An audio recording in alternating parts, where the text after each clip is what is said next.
Hi, my name is Tiana and this is my brother Marco, and today we're making Oodee creamy prawn fettuccine.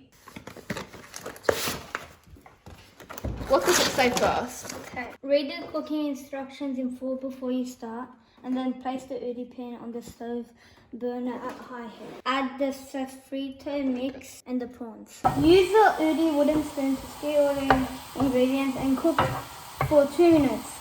And then add the mushroom sauce to the pan and mix well with the Oodee spoon. Do I add it? Okay, let's go. Add it in. All of it? Yeah, all of it, definitely. That's like the best. I really don't want this to splash. Oh, okay, that was alright.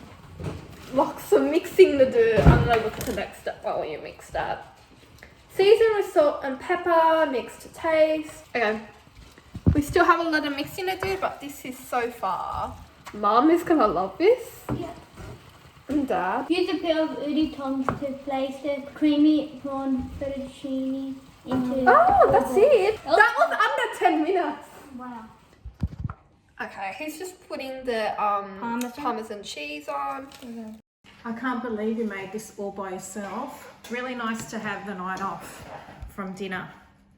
Hey, Woody. Yeah. Oh my god, this is actually amazing.